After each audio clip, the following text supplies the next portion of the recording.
Look at me, I'm magic-y. Magic, magic E. Magic, magic E. Words change around with me. Hear how they sound with me.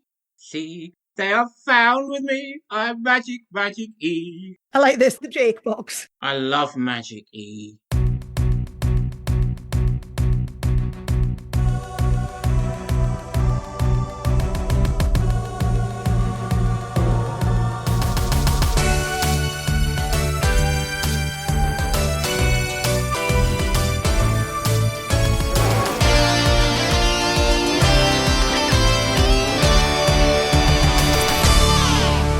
Welcome, listeners of Illusion, to Temporal Discussion, the episode-by-episode Nightmare Retrospective podcast. I'm Martin Harder, and sometimes I wish I were the opposition, but sometimes I wish I were Jake Collins. Very understandable. I am Jake Collins, and in millions of years I will become coal, or maybe oil. And I'm Kim Stewart-Crossley, and with the pressure I'm currently under, in millions of years, I will become the diamond that I am. You're always a diamond to us. Thanks.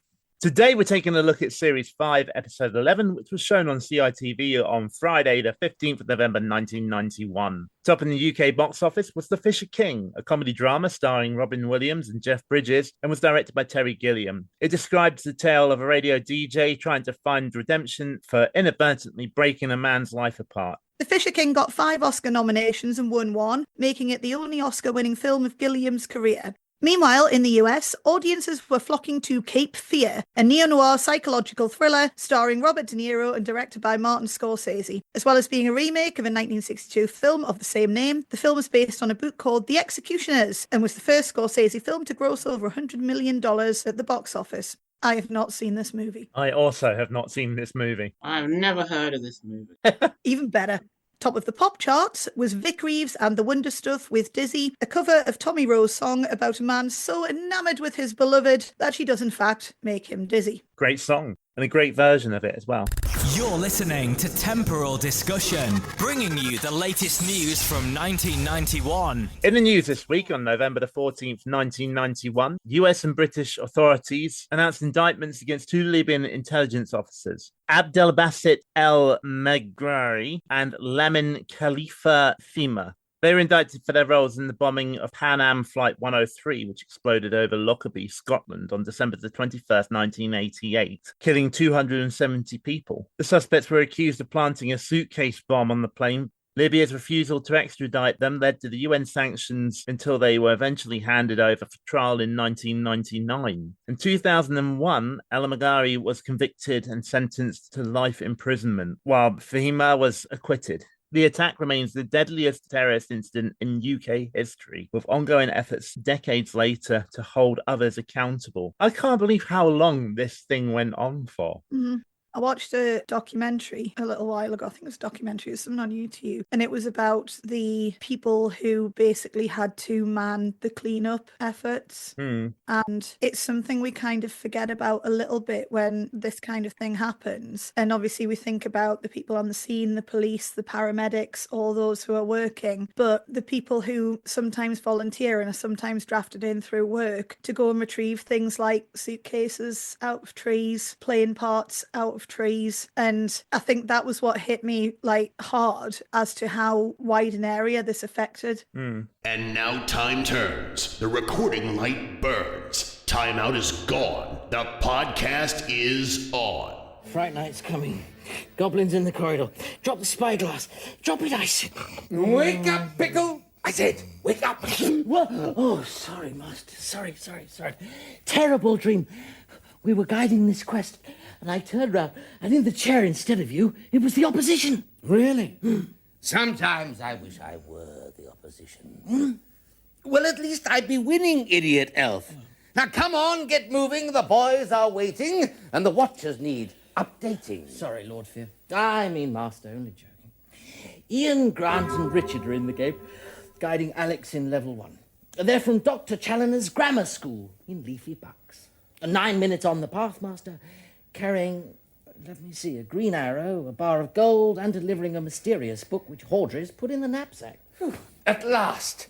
Well, let's go, boys. Game on. Alex has just arrived in a forest clearing, where a spyglass awaits him on a small log. There is also a pineapple, which gets #knapsacked. After Traegard and Pickle have gone through all the usual rigmarole of explaining what the spyglass is and how to use it, Alex holds it in front of the eye shield. Traegard's gag about people watching would have worked much better if we didn't already know that he already knows that we're watching. Yeah, I find that very redundant. Yeah, he literally refers to us as the watchers. Yeah. You must understand, my dear Skarkill, I already pay you far too much, particularly in view of your recent record. There are other goblin masters, you know. Yeah, well, you just can't get the goblins these days, your fearship, lordship. I mean, couldn't I have some bigger goblins at least? Well, they're all right, but well, they're a bit pathetic, if you know what I mean. And, well, the night shift, they're not exactly hobgoblins either. I mean, couldn't I have some of those really big hybrid goblins from Malabrith, eh? Lovely. Skarkill, I've told you on countless occasions, it's a bad workman who blames his tools. Up your catch rate, then perhaps we'll talk about it. In the meantime, get out there and stop this quest. Hello. Spy system operating. Now let's see if I can track it to the... Alex, stop using the spyglass. Just drop it. Get him to drop it. Mark Knight has now added the second episode to his unbroken consecutive tally that still stands today, as we were discussing last time. And it's not the last of him we'll see in this episode either. The ongoing plot of Skarkill's desire to add a hobgoblin to his attack force has now kicked off, which will of course lead to the introduction of Tiny the Hobgoblin. Martin, what did you think of this further mention of Malapith? Malapith is the mines that are mentioned in the Amiga video game. It is good to have a link between the video games and the show. It does make it feel a lot more official. I got really excited because I thought I'd heard them mentioned in the book or read them mentioned in the books, and they are not mentioned in the books. No. I like it when they make those links. I was talking last time about links between the books and the TV series. What a shame here we didn't get a three-way link between the books and the TV series and the computer game. But still, it's nice to have that link. Yeah. Who else thinks we should have seen more hobgoblins in Nightmare? Me. I do worry that if they'd used them too much, they would stop being scary at a point. That first hobgoblin we saw in, was it series 3? Yep. Yeah, that was terrifying. That is definitely the best hobgoblin appearance, in my opinion, series 3, episode 15. It actually seems to be threatening the quest. The final two appearances of hobgoblins in series 6 and 8, they're just sitting there, not even playing a part in the quest. Isn't one of them in a school setting or something? That's right. It seems that Tiny in series 6 is trying to broaden his horizons. I always like to think it's Tiny anyway. He's studying to become a sorcerer's apprentice. I always thought the introduction of the trolls kind of negated the need for hobgoblins. A giant can handle a troll. A mere hobgoblin has no chance. And then, of course, at the very, very end, the Maya Trogs negate the trolls. But I'm definitely Team Hobgoblin. Classic. Yes. I like the hobgoblins too. Extreme warning, Dean, a hobgoblin in the level. Raina Burton is not just one of those points where two of my fandoms cross over, but it's actually three of them. So we've got Nightmare, obviously. He was also in The Hitchhiker's Guide to the Galaxy, and he was the original stage version of Rocky in the Rocky Horror Show. I did not believe that was the same person when I read that, and it is. I know, there's photos and everything. It's very obviously him. I like him in Hitchhikers. He's transmitting to all intelligent life forms on the sub-ether wavelength, and the trick for everyone else out there is to bang the rocks together, guys. Bang the rocks together. I love that, but I'm not putting in a clip of it because I already put it in episode 1. Alex is guided through the portal, and then a fairly short, passive path takes him to yet another wooded area. Seems to be in some sort of wooded area. Where am I? Okay, you're in a wooded area. There's a big stick in the way. Goblin horns can be heard, but Gwendolyn arrives and forces the goblins into a retreat. My hero. Out of here, you earth-grubbing little uglies! As for you, you may not be a goblin, but a poacher's the next worst thing. It's not true, Alex. Well, apart from a fur trapper, of course. I caught a fur trapper last year. He won't be doing that again. Actually, he won't be doing anything again.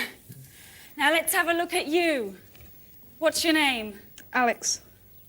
Well, I can see you're carrying the token of the Green Wardens. I'm Gwendolyn. I'm a Green Warden, and the keeping of the forest is up to me. Now, I serve the powers that be, and I have the password to level 1. But I can't give it to the ignorant. I have 3 questions for you, and 2 correct answers will please me. The longbow is made from a tree, sometimes called the church warden, because it grows in churchyards. Now, do you know the name of this tree? The answer to this one is you. They get it correct. Hooray! These trees will fall to the ground, and in millions of years they will become coal. But what burnable substance will they become before they become coal? The answer to this one is peat. They're wrong. Boo. They go for oil, which, like coal, is a fossil fuel. Gwendolyn was looking for something a little quicker baking than that. I would have got this one wrong as well, to be honest. I was thinking kindling. Oh, I could see that. I suppose they haven't become a different substance when they're kindling. Yeah, I suppose. My brain is so tuned to Red Dwarf most of the time. Every time I hear the word Pete, I just think, Pete, eat me. You met him before then, have you?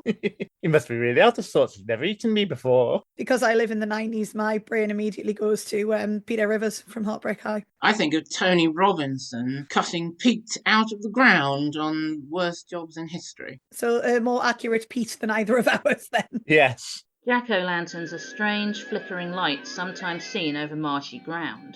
Now, do you know another name for them? The answer to this one is Will-o'-the-Wisp. This is actually caused by the spontaneous release of marsh gases. Well, they must be going to get this one right, mustn't they? Otherwise they won't get the password and therefore won't make it to level 2. But everybody knows they do. So, obviously, what are they going to say? Will-o'-the-Wisp. Yay! Fireflies. No, that's not the correct answer. But I can see you're trying, and you're carrying my green arrow, so I'll let you have the password. Thank you. The password is Sabretooth. Now you must go on down the elfin path until you find the portal. The opposition has already tracked you once, so you must get out of the greenwood and into the dungeon. Now you go down to the portal, and I'll keep guard for you. Keep walking, Alex. See, Master, there's always an elf path. Yes, Pickle. To be fair, I posed this question to my wife, and she had no idea that jack-o'-lanterns were anything other than pumpkins with candles in. Yeah, that's what that immediately would make anyone think of. Yeah. I think this decision from Gwendolyn to let them have the password is the right decision, and thus it's also the right decision from Tim Child. It means there really was some point to the team having chosen the green arrow from the clue table in the previous episode, and yes, they were doing their best, and their answers weren't a million miles away. I don't think it would have been a good idea to have another team die on level 1 so soon. Have the team earn themselves a black stripe, though. That means they won't be done any favours later on. I'm trying to link into the school thing here. A black stripe in the conduct book. Is Tim Child a bit cross with them here? Won't do them any favours later? Could be. Could be, yeah. We'd like to thank Rosie Collins for reading Gwendolyn's questions for us throughout the series, and we look forward to welcoming her onto the podcast as a guest host in the fairly near future. Thanks, Rosie. Alex exits through the portal. An eye shield sequence takes him through the state apartments of Caerphilly Castle, thanks Annie, and into a very familiar room from said castle. Apparently that pineapple didn't last long, because the first thing Alex has to do in this room is #knapsack some bread. Oh, it's a lovely dungeon here. Oh, it's got some lovely things. Nice shoes. Let me see him in the light. Ask him his name. Lovely, lovely quality. Oh, yeah. Yeah. It's got nothing to protect itself with. No weapons. Oh.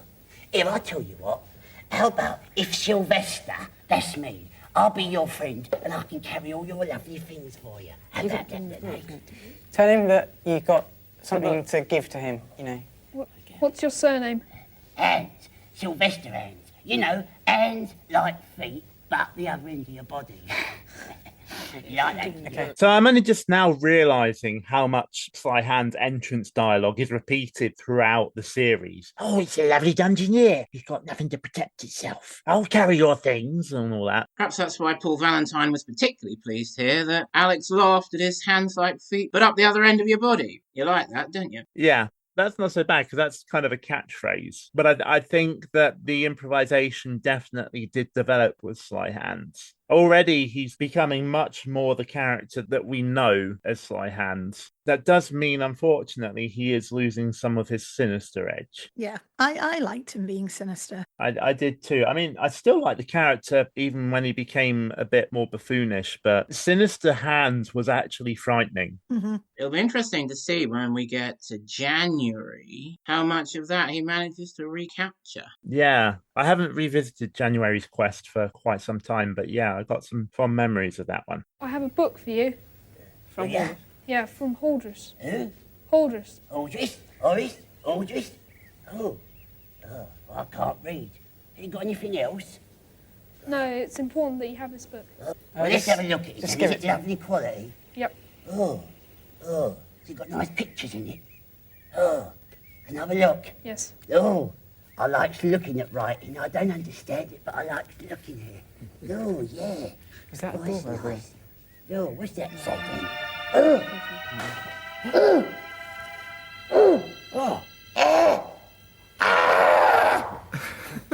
Master, that isn't very nice.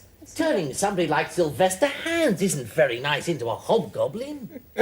I don't suppose it's permanent, Pickle. I don't doubt he did something to deserve it. If you like a bit of balance in your temporal discussion, listeners, we've got two different reactions to this special effect of Paul Valentine turning away and slapping a goblin mask on his face. This is my reaction. This looks like absolute crap. Paul Valentine has obviously just turned around and slapped a goblin mask over his face, muffling his cries of distress in a very telling manner. This has got to be Nightmare's worst ever magical effect. I like it, but that's probably just mostly because I like the Goblin Mask. I find the Goblin Mask really, really creepy. And it's not really on screen long enough for any real scrutiny. I do agree that it muffles his voice a bit, which is a shame. And it does make it more obvious that it is just a mask with the goblins. But I can't not like it because it's the Goblin Mask and I like the Goblin Mask. I like the Goblin Mask on the goblins. I don't like it on Sylvester Hands, but let's go to Kim for a casting vote. Does this look like crap or not? I literally just put it on there and it's not great, is it? I don't mind it, but I think it could have been done better. I admit it could have been done better. I'm not sure how, but yeah.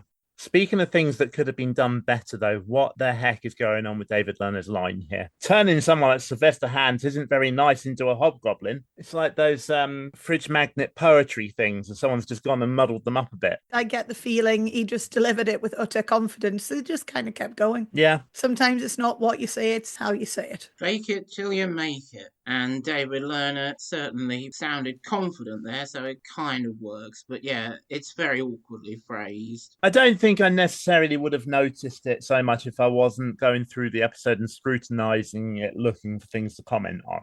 Goblin horns are heard again, so Treguard encourages the advisors to get Alex moving. Alex is made to approach the door from the exact wrong direction for the eye shield sequence to make sense, but the sequence starts playing anyway. This also looks like absolute crap. Yeah, notice that the team completely ignore Treguard's instructions that the doorway is on the left. It's always interesting when a team just goes for it. Again, being confident in your wrongness is a trick. Yes. They just didn't want to bother taking him around that barrel, so he's coming at the door from the wrong direction. That just proves they're giving Alex too much food on level 1, making things awkward. Carb stupor. A passive path then takes Alex through the grounds of Kidwelly Castle, where this team started its quest, as I'm sure you remember, Martin, from last time. Yep. Through a massive hole in a crumbled wall and into one of the ruined rooms of Kidwelly. Thanks again for identifying this Welsh location, Annie. Right, gotcha. There's no point in running and you can't hide, so you might as well stand your ground while I claps the irons on you. Lovely. Your little wanderings are over, my friend, because for you, the game is up. Tell Scarkill that you can give him the gold. If you let him free, he'll give you gold. If you let me free, I'll give you the gold. Gold? You offer Scarkill, do you? Yeah, well, I likes gold, but my boss has got my number now. I don't risk it instead. It's the irons for you. Lovely. Tell him how will he know.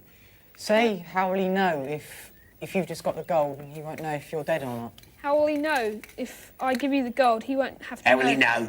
How do you think he'll know? He sees everything as Lord Fair. What do you think? I have some kind of danger to you. I think you're manacles done for for you. unless you have Manacles. And I magic. love it. I love it. Lovely. Right, spellcasting. H-E-R-O.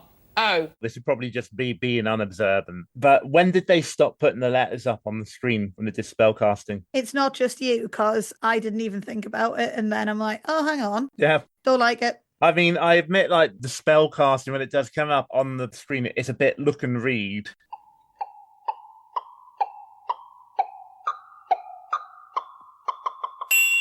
Spellcasting. Yeah, you're absolutely right, Martin. This lack of letters on the screen is an anomaly, and it's rather annoying. Usually we do see them spelled out. So this is the first time. They haven't just stopped doing it, and I've just not noticed. Nah, they've been doing them. When was the last ones that were actually cast? Ben, Fire, and Freeze. Yeah, they did it there. And they'll do it again with Bag in the next episode. In other words, Martin, chill your beans. It's all good. As we were saying on episode 7, Skarkill is definitely no longer bribable. Raina Burton does an excellent job with that boss has got my number exchange, which you may remember me quoting back on that episode. Yes, I remember you quoting it. Did you notice how long it took the advisors to cast the spell there? Traegod had to tell them explicitly to do it. Could it be that Tim Child gave them a telling off for this, which made Ian too quick to cast Tordris's bag spell in the next episode? Thanks to Rosie for that observation. He does seem to be getting a bit exasperated with this team. He wants them to get to level 2 because the last team didn't. And yet they are trying desperately to not. Yeah. I think this is one of those teams, and I can't think of a better way to describe it. I'm not sure whether I want to give them a pat on the head or a kick up the arse or both. Yeah. When I was 8, I was really hoping to see what Alistair's unused hero spell would have done back in Series 4. So I was more than a little disappointed when the same spell did something here that it couldn't possibly have done in the previous season. It would have been interesting to see, wouldn't it, though? Just suddenly this new character coming out from nowhere. Tarantara! Hoo hoo! Tarantara! Hello, hello! 'Tis bolt Sir Hugh to rescue you! Oh, gracious, Master, it's that benighted idiot Sir Hugh! Do you think he can possibly hold his own against Skarkill? I don't see why not. He may be brainless, but he's awfully brave. He hasn't the sense to be scared of anything. Absolutely capital. You stay over there, Neddy. Eat some grass. Now then, which of you chaps needs rescuing then? Which is it? Is it you? Tell him. Yeah, I do. It's a little chap behind you with the helmet. Oh, lovely. Jolly good. Well, I'll just flourish the old broadsword, you know. Oh, clear off, you chinless twit, else I'll knock some sense back in here. I serves the opposition, and this here is opposition business. Opposition? Never heard of him. As for business, this sounds like monkey business. Can't have that, so have at you. I'll be back for you. Capital little mouth that was. Absolutely a boner. Hello, dear heart. What's your name? Alex. How do you do, Alex? Sir Hugh de Witless at your service. Now, as I was summoned by magic, I shall depart the same way. Adieu, Alex. Thank you. What do you know? Sir Hugh has finally rescued a dungeoneer. As I said on episode 8, it's good to see him actually use his USP as part of the quest, rather than be a well-meaning hazard, as Traegod puts it. I love that term. This is really the only time he does this, given that his appearance in episode 16 is just an amusing bit of filler for the final episode, and he actually rescues Sylvester Hands there, not Kelly. But he also technically rescues Kelly inadvertently. Of course, the thing about a quest like Kelly's is it's not really active gameplay. It's filling in time until the end of the series, and Sir Hugh is just there to provide an amusing scene. So I think it's a shame not to use him as actually part of an active quest more often. I love him anyway, mostly because he's just adorable. Annoying, but adorable. I'm going to ask you two a question and then answer it myself, which will be extremely annoying. Did you guys enjoy that scene between Mark Knight and Raina Burton? It's not their first scene together, nor by any means their last. It's not even their first scene together of this episode, but it's the only one with these two particular characters. I loved those two actors together, though I also love Mark Knight with Clifford Barry in the final 2 seasons. I think I was always going to like this scene because they are two of my favourite characters. It's just really good to see them on screen together. I think Skarkill in this scene, we're getting what Skarkill would like to say to Lord Fear, but wouldn't have the balls. But of course, Mark Knight always comes out on top, doesn't he? Yes. Lord Fear is always in a position of power over Skarkill or Julius Scaramanga, so Hugh wins this little bout, and our Wok very much wins the commercial battle with Julius Scaramanga. Yeah, sometimes I think it's a shame to get rid of Rayner Burton after Series 6, but then you wouldn't get Mark Knight and Clifford Barry instead, and I think both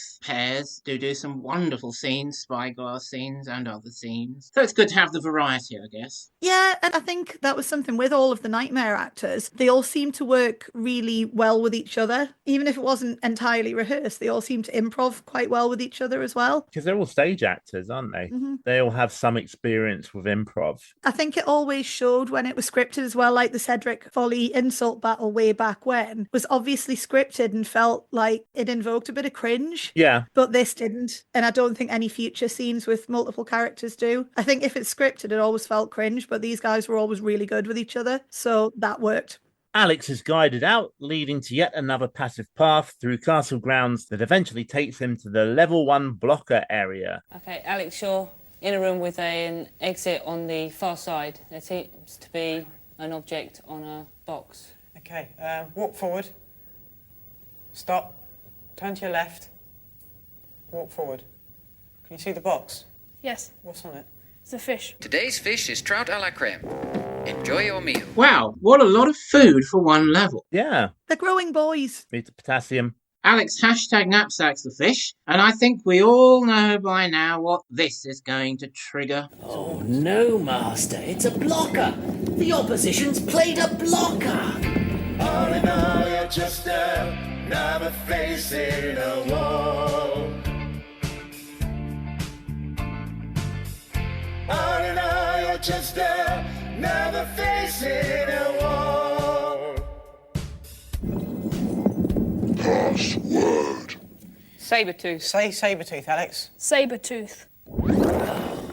Quickly, the door in the wall. Right. Alex is guided out.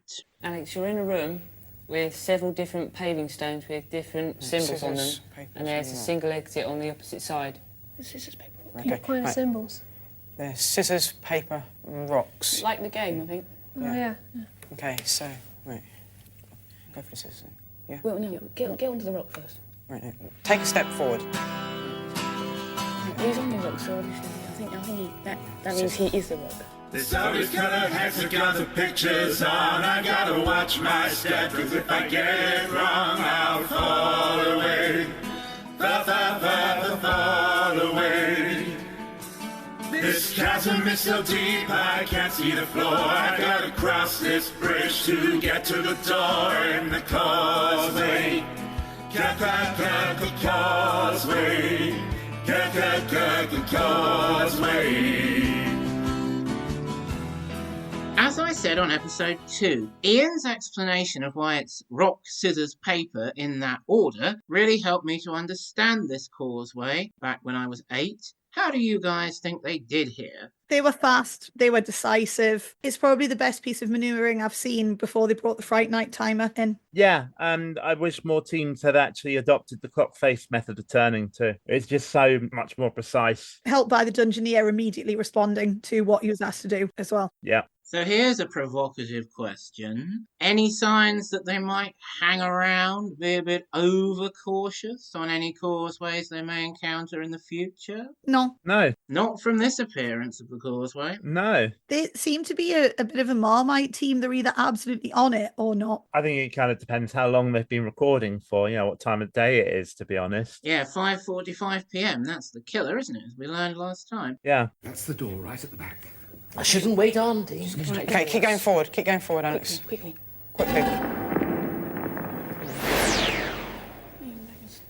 Alex, you seem to be on the back of a dragon. I think that's a seat. And there's a castle in front of you. He probably wants the gold to go moving. Yeah. Right. Oh, you! Yes, you with the horns growing out of your great ugly bread bin. Oh, great goblins, Master. There's only one thing worse than dragon's breath, and that's Elita's tongue. She could badmouth for ancient Britain. Shh, Pickle, she may not be your favourite, but she can help if she wants to. Hooray, Smirky's back. Hooray. Yeah. Hey. We haven't seen him since episode 6. Elita accepts the bar of gold, which Alex has been carrying for absolutely ages. It rode in the Descender with him, and he's taken it all through level 1. That's payment for the impending flight to level 2, and she helps Alex into the saddle. I'd actually forgotten about the Bar of Gold. Glad they didn't. This is our second bog off of the series. Once again, it's coming from an elf. Also, Flight Deck is another point for those playing Spot the Anachronism, and only goes to further prove my theory the dungeon exists in a place where all time periods converge. And something happens later on in this episode as well, which really cements that, in my opinion. I thought of a couple of bits of Series 6 there, Martin, that will make you sit up and pay attention if those things sparked your interest. Where Sylvester Hand says bog off, quoting Sidris, having said it to him, so no elves involved there. And as for those aeroplane anachronisms, perhaps you'll enjoy Tregard's flaps down and game on when we come back in during a Smirkanor flight. Now, hang on tight and hold on to your breakfast. Okay, you're sitting down on the back of the dragon, and it's just about to take off. You're flying towards the castle now. Believe it or not, I've walked on the scales. I really wish I could see.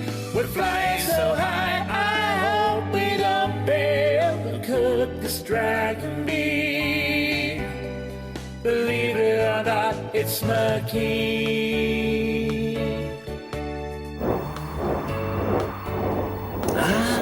There's a castle coming up. Let's hope it has a dragon pad, Master. Okay, you're coming up to the castle. You're coming up to, I think, landing in front of the castle. And you're getting a lot nearer now. I think the dragon's about to land. Oh, bit of a bumpy landing. Okay. Well, I think we better stand up and dismount, Alex. Okay. The copy of the video I've got for this episode seems to be a much higher quality than past episodes. And you can really make out the details on Smirky's back. Like the veins and muscles look excellent. And Mark Cordery has done a proper excellent job on this puppet. I love it when we get a good look at the puppet. I particularly like it in some of the closing sequences in Series 6 where you see the whole puppet with the back legs and the tail and everything. Yeah. Also, I think they may be running short on recording time at the moment because David Lerner fluffs his lines again. It's that really long passive path you hate so much, Martin. Yay. Eventually it takes Alex into level 2. In fairness, I don't mind this one as much as the looking out the window at the moat one. But yes, I'm on a very important quest for truth and Ooh, look at that. Yeah, this one's the runner-up, isn't it? Yeah. Stare down the hill as you make your way towards the level 2 entrance portal. It's a nice view. I understand. You want to show off the view, you want to show off the camera work, but come on. Alex, you're in a room inside the castle. There's a table in front of you with several objects on it. Okay, walk forward and you'll come to the table. Okay. Can you examine any objects, please? Yep, there's a gem and a scroll and a twig and some berries and They're for jam. finding water, aren't they? Yeah, That's it. Right, read the scroll. Right, get the food first. Read the scroll. Is the jam a food? No, you can't consume a bottle. There's some grapes here, isn't there? All right, okay. Yeah, the grapes. Yeah, read the scroll. Okay, read the scroll then. Okay. It says, it may get you out of a jam if you twig it. I told you we'd see this room again, didn't I? 5 out of the 8 Dungeoneers in Series 4 landed here at the start of Level 2, and now it's back, without icicles. Why do I say that particularly? Because I'm cross-referencing again, and you'll see in the final episode of this season. In real life, this room can be found at Castle Rising, near King's Lynn in Norfolk. Oh, I've been there. Not the castle, just King's Lynn. After some fairly lengthy discussion, Alex is instructed to take the divining rod, which the team does manage to identify correctly in the end, and the red gem. The familiar passive path in Series 4 then takes Alex up the stairs and through a portal into the Staghead room. And I just want to say hello to Stuart Leatherland if he's listening as well. Stuart, you should have had these guys as your team. What, instead of calling it a stick, they actually identify it. Take the stick. This lot did twig it, unlike Stewart's. That's a terrible pun, though, isn't it? A terrible pun, but quite a useful clue. Notice Tregard saying there you can't consume a bottle of jam, but you can consume a bottle of milk back in Series 2. Yes. As soon as he said that, I was like, yep, but milk is different somehow. Empties?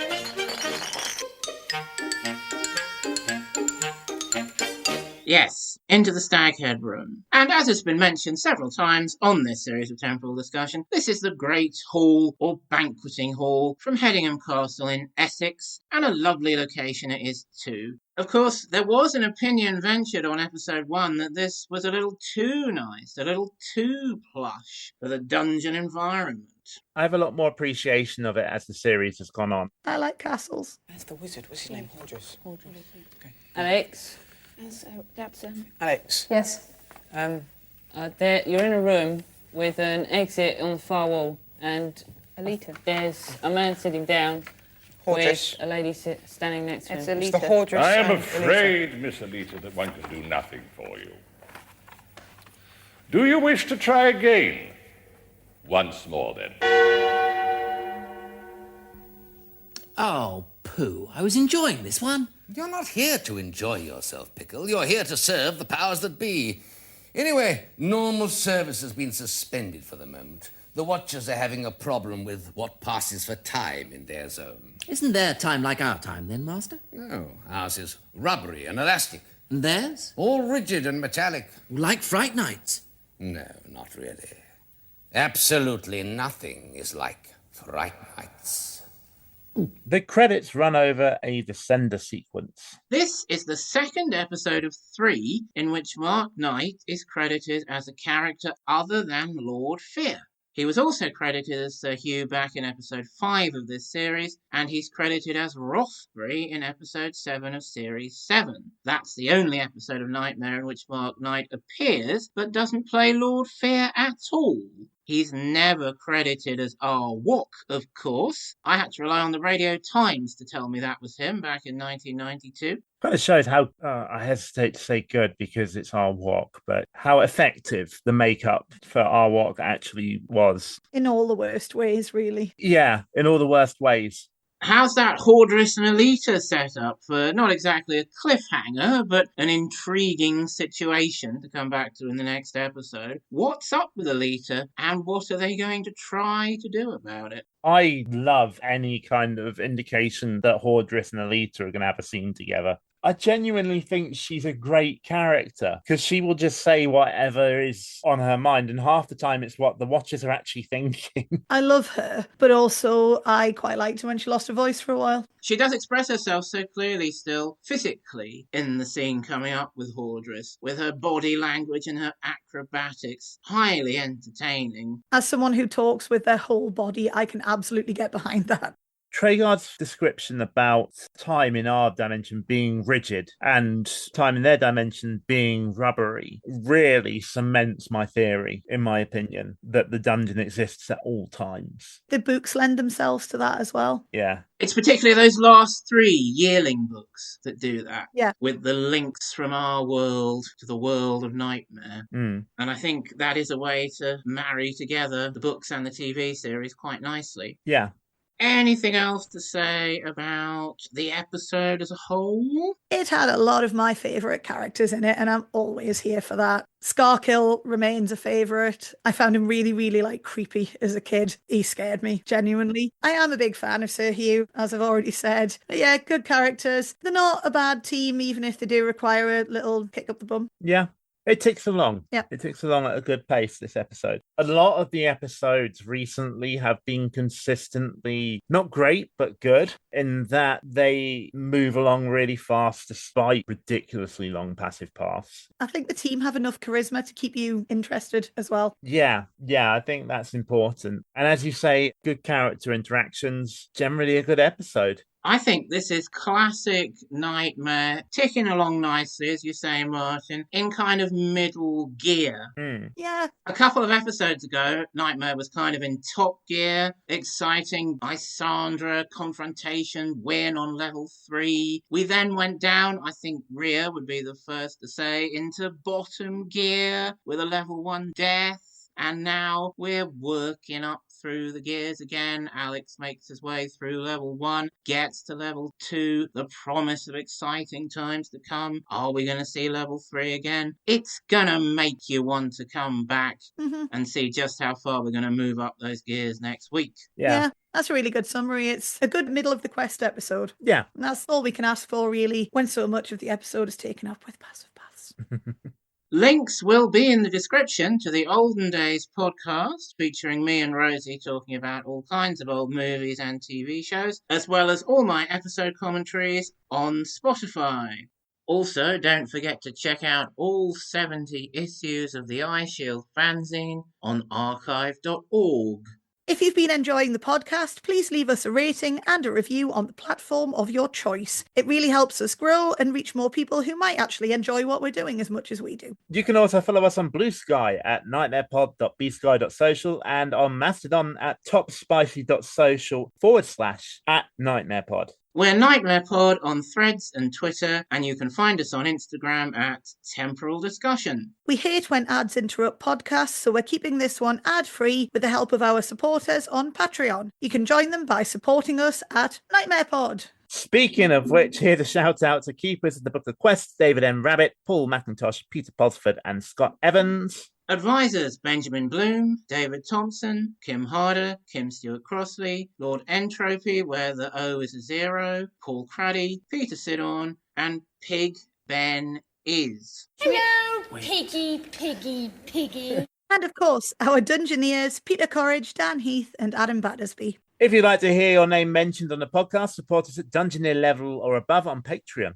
Patreon supporters also get access to exclusive episodes, merchandise, and if you pledge as a keeper of the Book of Quests, you'll even get the chance to join us as a guest on the show, if you so wish. All our paid-up members also get access to each episode an entire week before everybody else, or possibly longer. Our website is nightmarepod.co.uk, and you can find Temporal Discussion merchandise, including t-shirts, stickers, and more, at nightmarepod.redbubble.com. You can also drop us an email at podcast@nightmarepod.co.uk. And just keep telling yourself, it's only a podcast. Isn't it?